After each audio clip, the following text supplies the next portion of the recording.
முதலில் தலைப்புச் செய்திகள். இலங்கைக்கு சுமார் 17 பில்லியன் அமெரிக்க டாலர்கள் நன்மை கிடைக்கும் என அலி சப்ரி தகவல். சரத் பொன்சேகா ரணில் ஒரே மேடையில் பொன்சேகாவை புகழ்ந்த ஜனாதிபதி. தினசரி மல்டிவிட்டமின் உட்கொள்வது மரண அபாயத்தை வரவழைக்கக்கூடும் என ஆய்வில் அதிர்ச்சி தகவல். இலங்கையில் வீடுகளை வாடகைக்கு விடுபவர்களுக்கு விடுக்கப்பட்டுள்ள முக்கிய எச்சரிக்கை. ஜப்பானில் 20 லட்சம் ரூபாய் கார், இலங்கையில் 60 லட்சம் ரூபாய் வெளியான தகவல். யாழில் வெடிகுண்டுடன் கைதான வன்முறை கும்பலைச் சேர்ந்த நபர், நீதிமன்றம் அதிரடி உத்தரவு.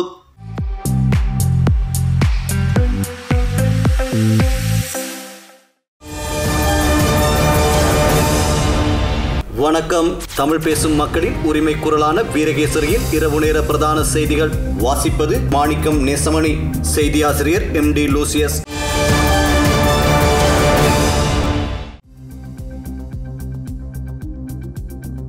இருதரப்பு கடன் வழங்குனர்களுடனான கடன் மறுசீரமைப்பு செயல்முறை வெற்றியடைந்ததன் மூலம் இலங்கைக்கு சுமார் 17 பில்லியன் அமெரிக்க டாலர்கள் நன்மை கிடைக்கும் என வெளிநாட்டு அலுவல்கள் அமைச்சர் ஜனாதிபதி சட்டத்தரணி அலி சப்ரி தெரிவித்தார். அத்துடன் சர்வதேச பிணைமுறிகள் தொடர்பான பேச்சுவார்த்தைகளை வெற்றியடைய செய்வதற்கு இந்நிலைமை உதவும் என்றும் அமைச்சர் மேலும் குறிப்பிட்டார். ஜனாதிபதி ஊடக மையத்தில் நேற்று நடைபெற்ற ஊடக சந்திப்பில் இதனை தெரிவித்த அவர், අපි IMF එකත් එක්ක සාකච්ඡාවට එළඹුණාම 2022 අප්‍රේල් මාසෙදී ඔවුන් අපිට කිව්ව ණය ප්‍රතිවර්ගත කිරීම සඳහා කටයුතු කරන්න කියලා. අපි ඒ සඳහා ලෝක පූජිත මූල්‍ය සමාගමක් වන ලසාඩ්ස් සමාගම අපේ නියෝජිතයා හැටියට පත් කරා. නීති උපදේශක හැටියට ක්ලිෆර්ඩ් චාන්ස් සමාගම අපොයින්ට් කරා. ඔවුන්ගේ සාකච්ඡාවල ප්‍රතිපත්තියක් වශයෙන් අපිට තියෙනවා විශාල වශයෙන් විදේශ ණයවල තුන් ගොල්ලක්. එකත් තමයි මම මුලින් කියපු ආකාරයට මල්ටිලැටරල් ඒජන්සිස්, IMF එක, වර්ල්ඩ් බැංක් එක, ADB එක, AIIB එක. අපි දිගින් දිගටම එක ගෙවාගෙන ගියා. 2022 ஏப்ரல் 12ஆம் தேதி குறிப்பிட்ட அளவு வெளிநாட்டு கடன்களை திருப்பி செலுத்துவதை தற்காலிகமாக நிறுத்த இலங்கை முடிவு செய்தது. அமெரிக்க டாலருக்கு நிகரான ரூபாவின் பெறுமதி 600, 700, 1000 உயரும் என்று அன்று சிலர் குற்றம் சாட்டினர். ஆனால் நாம் அந்த நிலைமையை கட்டுப்படுத்தினோம். சர்வதேச நாணய நிதியத்துடனான ஒப்பந்தத்தில் கடனை மறுசீரமைக்குமாறு எமக்கு தெரிவிக்கப்பட்டது. அதற்காக லாசாட் நிறுவனத்தை எமது பிரதிநிதியாகவும் சட்ட விடயங்களுக்காக கிளிபர்ட்ஸ் ஆன் நிறுவனமும் நியமிக்கப்பட்டன. இதன் போது நாம் முதலில் உள்நாட்டு கடனை மறுசீரமைக்க நடவடிக்கை எடுத்தோம். இவ்வாறான செயற்பாடுகள் முன்னெடுக்கப்பட்ட போதும் பலதரப்பு நிறுவனங்களின் கடனை செலுத்துவதற்காக ஒரு நாடாக நாம் செயற்பட்டு வந்தோம். இதுவரை இருதரப்பு கடன் வழங்கும் நாடுகளுடன் கடன் மறுசீரமைப்பை வெற்றிகரமாக முடித்துள்ளோம்.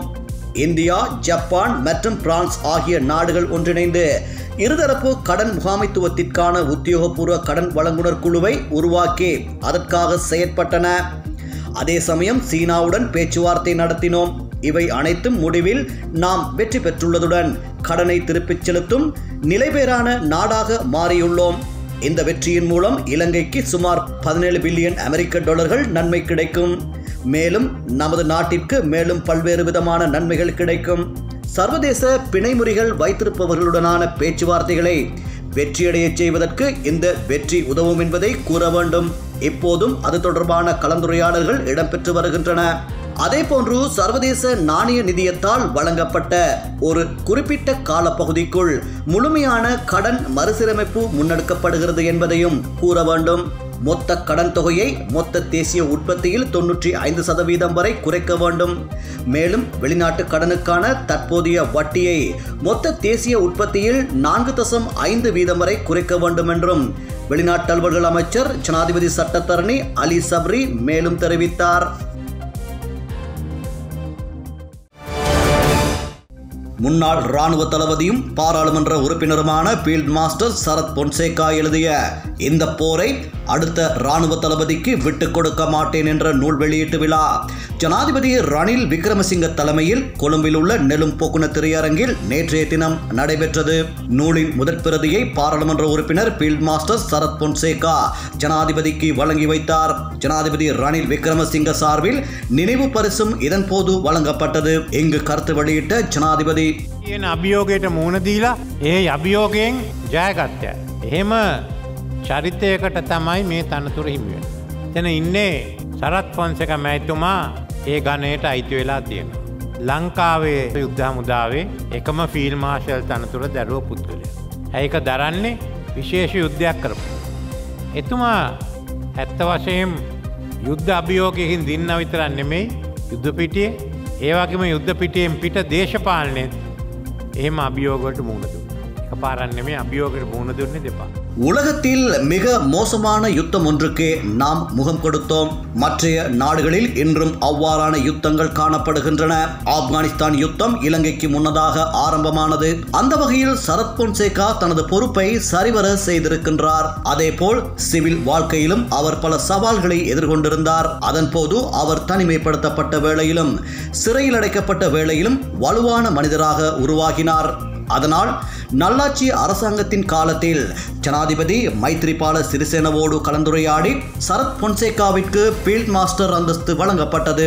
அதற்கு தகுதியானவர் என்ற வகையில் அவரும் அதனை ஏற்றுக்கொண்டார். தற்போது நாட்டிற்குள் யுத்தம் முடிவடைந்துவிட்டது, சமாதானத்துக்கான பணிகளை செய்வோம் என்று சரத் பொன்சேகா யாழ்ப்பாணத்தில் வைத்து ஒருமுறை கூறினார்.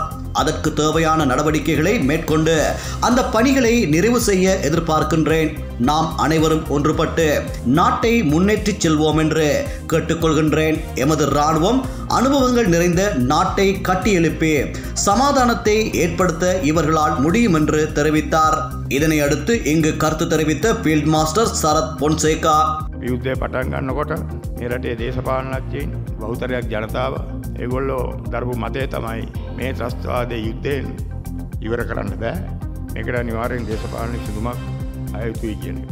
நான் ராணுவ தளபதியாக பொறுப்பேற்ற வேளையில் பாதுகாப்பு படை வீரர்கள் கவலையுடனே இருந்தனர். இருப்பினும் நாம் 30 வருட யுத்தத்தை வெற்றி கொண்டோம்.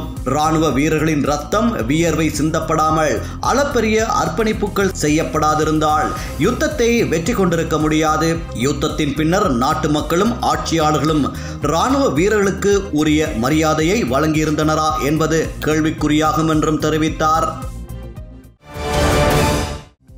தினசரி மல்டிவிட்டமின்களை உட்கொள்வது மக்கள் நீண்டகாலம் வாழ உதவாது எனவும் ஆரம்பகால மரணத்தின் அபாயத்தை அதிகரிக்கக்கூடும் என்றும் ஒரு புதிய ஆய்வு கண்டறிந்துள்ளது. பரிபூரண ஆரோக்கியம், நோய் எதிர்ப்பாற்றல், கூடுதல் ஆயுள் ஆகியவற்றுக்காக மல்டிவிட்டமின் மாத்திரைகளை எடுத்துக்கொள்ளும் போக்கு தற்போது அதிகரித்துள்ளது.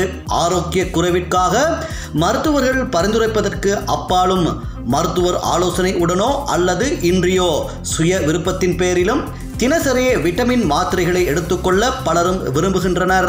ஆனால் அவற்றால் உருப்படியான பலன் இல்லை என்பதோடு மரண அபாயத்துக்கும் வித்திடக்கூடும் என புதிய ஆய்வில் தெரிய வந்துள்ளது. ஜாமா நெட்வொர்க் ஓபன் என்ற மருத்துவ இதழில் வெளியான ஆய்வு கட்டுரையில் 20 ஆண்டுகளுக்கு மேலாக 4 லட்சம் ஆரோக்கியமான பெரியவர்கள் ஆய்வுக்கு உட்படுத்தப்பட்டுள்ளனர். இந்த ஆய்வின் முடிவில் நீண்ட ஆயுளை மேம்படுத்த மல்டி விட்டமின் பயன்பாடு உதவவில்லை என்றும் கண்டறியப்பட்டது. ஆச்சரிய அதிர்ச்சியாக நீண்ட காலம் வாழ்வதற்கு பதிலாக மல்டி விட்டமின்களை எடுத்துக்கொள்பவர்கள் 4% அதிகமாக உயிரிழக்கின்றார்கள் என்று ஆராய்ச்சியாளர்கள் தெரிவித்துள்ளனர். அக்டோபர் மாதத்தில் நாட்டின் மிக அத்தியாவசிய சேவைகளுக்கு தேவையான ஆம்புலன்ஸ், குப்பை சேகரிக்கும் பாரவூர்திகள், தொழில்நுட்ப மற்றும் கட்டுமானத்திற்கு தேவையான தொழிற்சாலை வாகனங்கள் போன்றவற்றை இறக்குமதி செய்வதற்கு அனுமதியை வழங்க அரசாங்கம் கவனம் செலுத்தியுள்ளது. விசேட தேவைகள் கருதி இந்த வாகனங்கள் அவ்வப்போது சிறிய அளவில் இறக்குமதி செய்யப்படுவதாக அரசாங்க தகவல்கள் தெரிவிக்கின்றன. எவ்வாறாயினும் கார்கள், வாகனங்கள், கெப்ரக வாகனங்கள் போன்ற தனியார் வாகனங்களை இறக்குமதி செய்வதற்கான வாய்ப்பை அடுத்த ஆண்டு வழங்க அரசாங்கம் திட்டமிட்டுள்ளது. ஆனால் முதலில் 1000க்கும் குறைவான என்ஜின் திறன் கொண்ட வாகனங்களை இறக்குமதி செய்வதற்கான வாய்ப்பை வழங்க அரசாங்கம் திட்டமிட்டுள்ளது. நாட்டின் சிறிய அளவிலான டாலர்கள் மட்டுமே செலவிடப்படும் வகையில் இந்த வாகனங்களை இறக்குமதி செய்வதற்கான ஏற்பாடுகள் செய்யப்பட்டுள்ளதாக நிதியமைச்சு வட்டாரங்கள் தெரிவிக்கின்றன. வாகனங்களை இறக்குமதி செய்ய அனுமதித்தாலும் தற்போதைய சந்தை விலையில் வாகனங்களை விற்க முடியாது என்றும், ஜப்பானில் 20 லட்சம் ரூபாய்க்கு விற்பனை செய்யப்படும் கார் இலங்கையில் அனைத்து வரிகளுடன் குறைந்தது 60 லட்சம் ரூபாய்க்கு விற்பனை செய்ய வேண்டும் என்றும் வாகன இறக்குமதியாளர்கள் கூறுகின்றனர். எவ்வாறாயினும் வாகனங்களை இறக்குமதி செய்வதற்கான அனுமதியை வழங்குவதற்கான கால அவகாசம் தொடர்பில் அரசாங்கம் இதுவரை வாகன இறக்குமதியாளர்களுக்கு அறிவிக்கவில்லை எனவும், வாகனங்களுக்கு 300% வரி விதிக்குமாறு சர்வதேச நாணய நிதியம் அரசாங்கத்திற்கு அறிவுறுத்தியுள்ளதாகவும் வாகன இறக்குமதியாளர்கள் தெரிவித்துள்ளனர். ஒருவருக்கு சொந்தமான வீட்டை வாடகைக்கு விடும் போது அந்த வீட்டை வாடகைக்கு எடுப்பவர்கள் என்ன வகையான வேலையில் ஈடுபட்டுள்ளனர் என்பதை கண்டறியும் பொறுப்பு உரிமையாளருக்கு இருக்க வேண்டும் என போலீஸ் ஊடக பேச்சாளர் பிரதி போலீஸ் மா அதிபர் சட்டத்தரணி நிஹால் தல்துவ தெரிவித்துள்ளார். இது தொடர்பில் கருத்து வெளியிட்டுள்ள அவர், මහජනතාවගේ ඉල්ලා සිටින්නේ මේ ස්ථාන සම්බන්ධව යම් තොරතුරු තියෙනවා කරුණාකරලා පොලිස් ස්ථානයට ලබා දෙන්න. මේ ජාවාර මෙහෙවන පුද්ගලයන් පිරිසක් සිටින බව නිරීක්ෂණය වෙනවා. நாட்டில் பல்வேறு பகுதிகளில் உள்ள ஆடம்பர வீடுகளில் தங்கியிருந்து இணையதளம் ஊடாக நிதி மோசடியில் ஈடுபட்ட 137 இந்திய பிரஜைகள் கைது செய்யப்பட்டுள்ளனர். இதன்போது குற்றப்புலனாய்வு பிரிவினரால் 30 சீன பிரஜைகள் நீர்கொழும்பில் வைத்து கைது செய்யப்பட்டுள்ளனர். இவ்வாறு கைது செய்யப்பட்ட பலர் வீடுகளை வாடகை அடிப்படையில் வாங்கி மோசடிகளில் ஈடுபட்டு வந்துள்ளமை மற்றும் பல்வேறு குற்றங்களுக்கு பயன்படுத்தியுள்ளமை தெரிய வந்துள்ளது. மேலும் கைது செய்யப்பட்ட இந்திய பிரஜைகள் மற்றும் சீன பிரஜைகள் தொடர்பில் சட்டமா அதிபரின் அறிவுறுத்தலின் பிரகாரம் நடவடிக்கை எடுக்கப்படும் என நிஹால் தல்துவ தெரிவித்துள்ளமை குறிப்பிடத்தக்கது. ඔවුන් සොයා ගැනීම සඳහා මේ වන විට අපි අවිමර්ශන කටයුතු ඒ දෙසට යොමු වෙලා තියෙනවා. சர்வதேச நாடுகளை ஏமாற்றலாம், ஆனால் காணாமல் ஆக்கப்பட்ட உறவுகளை தேடும் தாய்மார்களின் கண்ணீரையும் அவர்களின் துயரங்களையும் நீங்கள் ஏமாற்றி வெற்றி பெற முடியாது. இக்கண்ணீருக்கு இன்று இல்லை என்று ஒரு நாள் பதில் சொல்லியே ஆக வேண்டும் என மன்னார் மாவட்டத்தில் காணாமல் ஆக்கப்பட்டவர்களின் உறவுகள் கண்ணீர் மல்க தெரிவித்துள்ளனர்.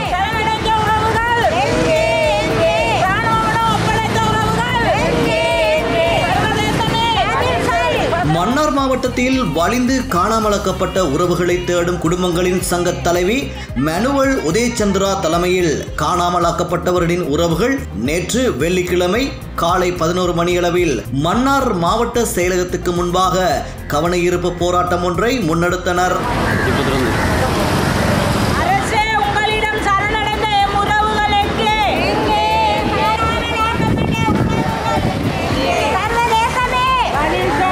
குறித்த போராட்டத்தில் ஈடுபட்ட காணாமலாக்கப்பட்டவர்களின் உறவுகள் பல்வேறு வசனங்கள் எழுதப்பட்ட பதாகைகள் மற்றும் காணாமலாக்கப்பட்டவர்களின் புகைப்படங்களை ஏந்தியவாறு போராட்டத்தில் ஈடுபட்டனர். இதன் போது கருத்து தெரிவித்த அவர்கள், எந்த இடத்துக்கு போனாலும் எந்த இடங்களில் ஆர்ப்பாட்டங்களுக்கு சென்றாலும் எங்களுக்கு எந்த விதமான நீதியும் இதுவரைக்கும் கிடைத்ததே இல்லை. எங்களுக்கு சர்வதேசத்திடமும் பதில் கிடைக்கவில்லை, அரசாங்கத்திலும் பதில் கிடைக்கவில்லை. 2000 ஆண்டிலிருந்து 2024 ஆண்டு வரைக்கும் நாங்கள் ஆர்ப்பாட்டங்களை செய்து அடி வாங்கி உதவி வேண்டி ரோட்டு வழியும் தெருவழியையும் நாங்கள் கண்ணீரோடும் கவலைகளோடும் எங்களுடைய வாழ்நாட்களை கழிக்கின்றோம். இந்த 14 வருஷத்துக்கு இடையில இந்த அரசாங்கம் மாறி மாறி வந்த அரசாங்கம் கொண்டு வந்திருக்குது. 25ஆம் தேதி மன்னார்ல உண்மையும் ஒற்றுமையும் என்று சொல்லி ஒரு ஆணைக்குழு வந்திருக்குது. ஆனா அது உண்மை எங்க நாட்டுல இருக்குதோ தெரியல, ஒற்றுமை எங்க நாட்டுல இருக்கோ தெரியல. அது இருந்திருந்தால் எங்களுக்கு இவ்வளவு ஒரு துன்ப துயரம் தமிழ் இனத்துக்கு வந்திருக்காது. குடும்பமா சரணடைஞ்ச பிள்ளைகள், உங்களோட ஒப்படைச்ச பிள்ளைகள், வெள்ள வேலை கடத்தி கொண்டு போன பிள்ளைகள், அந்த பிள்ளைகளை தான் நாங்கள் கேட்டுக்கொண்டு நிற்கிற முடியும். நாங்கள் இறந்து போன பிள்ளைகளை கேட்கல. நீங்கள் மற்ற நாடுகளை ஏமாத்துங்க, ஒரு நேரத்துல நீங்க பதில் சொல்லியே தீர வேணும் சொன்னா ஒவ்வொரு அம்மாக்களும் இன்றைக்கு கண்ணீரோட நின்று இதுல ரோட்டுல நிக்கிறோம். இந்த கண்ணீருக்கு நீங்க இன்றைக்கு இல்ல இன்றைக்கு நீங்கள் பதில் சொல்லியே தீருவீங்க. யாழ்ப்பாணத்தில் இடம்பெற்ற வன்முறை சம்பவங்களுடன் தொடர்புடைய பிரதான சந்தேக நபரை விளக்கமறியலில் வைக்குமாறு யாழ் நீதவான் நீதிமன்றம் உத்தரவிட்டுள்ளது. யாழ்ப்பாணத்தில் வீடொன்றினுள் அத்துமீறி நுழைந்து தாக்குதல் மேற்கொண்டமை, வாகனங்களுக்கு தீ வைத்தமை, நெல்லியடி பகுதியில் புடவை கடையொன்றில் பெட்ரோல் கொண்டு வீசியமை உள்ளிட்ட வன்முறை சம்பவங்களுடன் தொடர்புடைய பிரதான சந்தேக நபர் போலீசாரினால் கைது செய்யப்பட்டார். கைது செய்யப்பட்ட நபரிடமிருந்து சொகுசு கார், மோட்டார் சைக்கிள்கள், 2 வாள்கள் மற்றும் உள்ளூர் தயாரிப்பு வெடிகுண்டு என்பவற்றை போலீசார் மீட்டுள்ளனர். குறித்த சந்தேக நபரின் வன்முறை கும்பலைச் சேர்ந்த மேலும் 5 சந்தேக நபர்கள் தலைமறைவாகியுள்ள நிலையில் அவர்களை கைது செய்வதற்கான நடவடிக்கை எடுக்கப்பட்டுள்ளன. இந்நிலையில் கைது செய்யப்பட்ட நபரை விசாரணைகளின் பின்னர் நேற்றைய தினம் வெள்ளிக்கிழமை யாழ் நீதவான் நீதிமன்றில் போலீசார் முற்படுத்திய வேளை சந்தேக நபரை விளக்கமறியலில் வைக்குமாறு மன்று உத்தரவிட்டுள்ளது.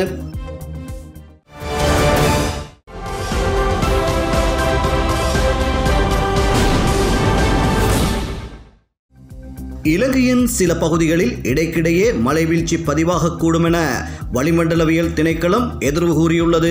இதன்படி மேல் சப்ரகமுவ மற்றும் வடமேல் மாகாணங்களிலும் கண்டி, நுவரெலியா, காலி மற்றும் மாத்தறை ஆகிய மாவட்டங்களிலும் ஓரளவு மழைவீழ்ச்சி பதிவாகக்கூடும் என வளிமண்டலவியல் திணைக்களம் தெரிவித்துள்ளது. அத்துடன் ஊவா மாகாணத்திலும் அம்பாறை மற்றும் மட்டக்களப்பு மாவட்டங்களிலும் சில இடங்களில் மாலையில் அல்லது இரவில் மழையோ அல்லது இடியுடன் கூடிய மழையோ பெய்யக்கூடிய சாத்தியம் காணப்படுவதாக தெரிவிக்கப்பட்டுள்ளது. மத்திய மலைநாட்டின் மேற்கு சரிவுகளிலும் வடக்கு, வடமத்திய மற்றும் வடமேல் மாகாணங்களிலும் திருகோணமலை, அம்பாந்தோட்டை மற்றும் மொனராகலை ஆகிய மாவட்டங்களிலும் மணித்தியாலத்திற்கு 40 முதல் 50 கிலோமீட்டர் வரையான வேகத்தில் காற்றும் வீசக்கூடும் என எதிர்வு கூறப்பட்டுள்ளது. பாகிஸ்தானில் கடந்த 6 நாட்களில் கடும் வெப்பநிலை காரணமாக பலியானோரின் எண்ணிக்கை 550 தாண்டியுள்ளது. இதனால் அங்குள்ள சிந்து மாகாணத்தில் சுகாதார அவசர நிலை அறிவிக்கப்பட்டுள்ளது. பாகிஸ்தானில் கடந்த சில நாட்களாக கடுமையான வெப்ப அலை வீசி வருகிறது. குறிப்பாக அங்குள்ள சிந்து மாகாணத்தில் 50 டிகிரி செல்சியஸை தாண்டி வெப்பம் நிலவுகிறது. இது கடந்த 10 ஆண்டுகளில் இல்லாத அதிகபட்ச வெப்பநிலை என தெரிவிக்கப்பட்டுள்ளது. ஏமன் கடற்கரை அருகே செங்கடலில் சென்ற கப்பல் மீது தாக்குதல் நடத்தப்பட்டதாக தெரிவிக்கப்பட்டுள்ளது. ஏமனில் உள்ள ஹல் உதாயா துறைமுகத்திற்கு வடகிழக்கில் சுமார் 150 கடல் மைல் தொலைவில் இந்த தாக்குதல் நடத்தப்பட்டுள்ளது. கப்பலுக்கு மிக அருகில் ஏவுகணைகள் ஏவப்பட்டதாகவும் இந்த தாக்குதலில் கப்பலுக்கு சேதம் எதுவும் ஏற்படவில்லை எனவும் தெரிவிக்கப்பட்டுள்ளது. ஏமன் நாட்டில் இயங்கி வரும் ஹவுதி அமைப்பினர் காசா முனையில் இஸ்ரேல் நடத்தி வரும் தாக்குதலை கண்டித்து கடந்த ஆண்டு நவம்பர் மாதம் முதல் செங்கடலில் பயணிக்கும் இஸ்ரேலுக்கு சொந்தமான கப்பல்கள் மீது தாக்குதல் நடத்த தொடங்கியமை குறிப்பிடத்தக்கது.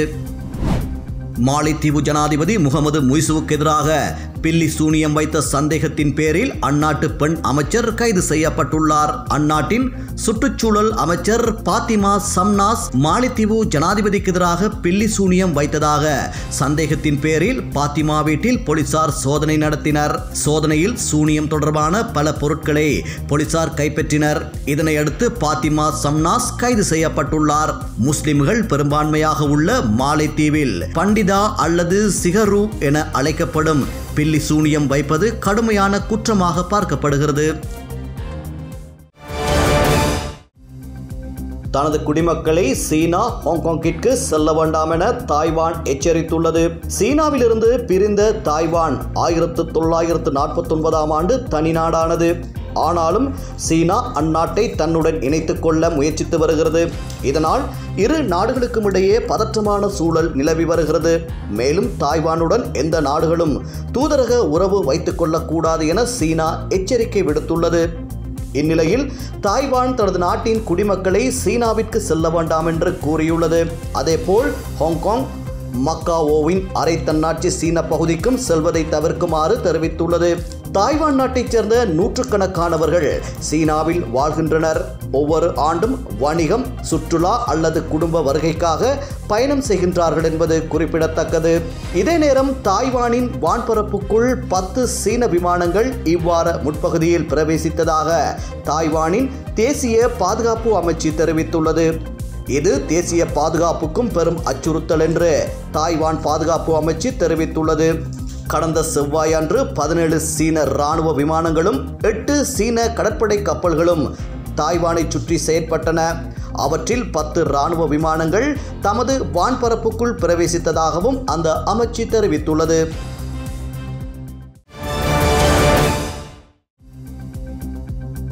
இங்கிலாந்தில் நேற்று ஆரம்பமான 19 வயதுக்குட்பட்ட இலங்கை இங்கிலாந்து அணிகளுக்கு இடையிலான இளையோர் ஒருநாள் சர்வதேச கிரிக்கெட் தொடரின் முதலாவது போட்டியில் 65 ஓட்டங்களால் இலங்கை இளையோர் அணி இலகுவாக வெற்றி பெற்றது. இப்போட்டி செல்ஸ்போர்ட் கவுண்டி விளையாட்டரங்கில் பகலிரவு போட்டியாக நடைபெற்றது. சண்முகநாதன் சாருஜன், மஹித் பெரேரா, தினுரு அபே விக்ரமசிங்க ஆகியோர் குவித்த அரை சதங்களும் விகாஸ் தெவ்மிகவின் துல்லியமான பந்துவீச்சும் இலங்கை இளையோர் அணி வெற்றி பெறுவதற்கு பெரிதும் உதவின. 4வது விக்கெட்டில் அணித்தலைவர் தினுர கலுப்பஹனவுடன் 73 ஓட்டங்களை பகிர்ந்த சாருஜன் 5வது விக்கெட்டில் மஹித் பெரேராவுடன் மேலும் 67 ஓட்டங்களை பகிர்ந்தார். இதனை விட மஹித் பெரேரா, தினூரி, அபே விக்ரமசிங்க ஆகிய இருவரும் 6வது விக்கெட்டில் 89 ஓட்டங்களை பகிர்ந்து அணியை மேலும் பலப்படுத்தினர். மஹித் பெரேரா ஆட்டமிழக்காமல் 58 ஓட்டங்களையும், சண்முகநாதன் சாருஜன் 57 ஓட்டங்களையும், தினூரி, அபே விக்ரமசிங்க 52 ஓட்டங்களையும், தினுர கலுப்பஹன 49 ஓட்டங்களையும் பெற்றனர். பந்துவீச்சில் நோவா கோன்வேல் 54 ஓட்டங்களுக்கு 3 விக்கெட்டுகளை கைப்பற்றினார். 295 ஓட்டங்களை வெற்றி இலக்காக கொண்டு பதிலுக்கு துடுப்படுத்தாடிய இங்கிலாந்து இளையோர் அணி 43.3 ஓவர்களில் சகல விக்கெட்டுகளையும் இழந்து 229 ஓட்டங்களை பெற்று தோல்வியடைந்தது. நோவா தெயின் 58 ஓட்டங்களையும், அணித்தலைவர் லூக் பென்கென்ஸ்டீன் 51 ஓட்டங்களையும், ஹாரி மூவர் 26 ஓட்டங்களையும், இலங்கை வம்சாவளி கேஷன் பொன்சேகா 25 ஓட்டங்களையும் பெற்றனர். பந்துவீச்சில் விகாஸ் தெவ்மிக 37 ஓட்டங்களுக்கு 3 விக்கெட்டுகளையும், இஹிவின் கெனுல 28 ஓட்டங்களுக்கு 2 விக்கெட்டுகளையும், திசர ஏக்கநாயக்க 48 ஓட்டங்களுக்கு 2 விக்கெட்டுகளையும், பர்வீன் மனிஷ 50 ஓட்டங்களுக்கு 2 விக்கெட்டுகளையும் கைப்பற்றினர். இன்றைய நாணய மாற்று விகிதம்.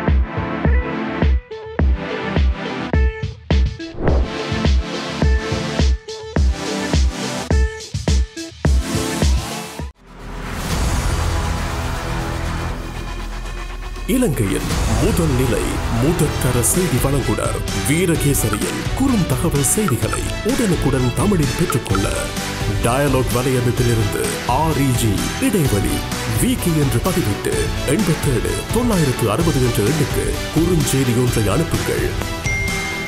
வீரகேசரி செய்தியுடன் இணைந்திருங்கள்.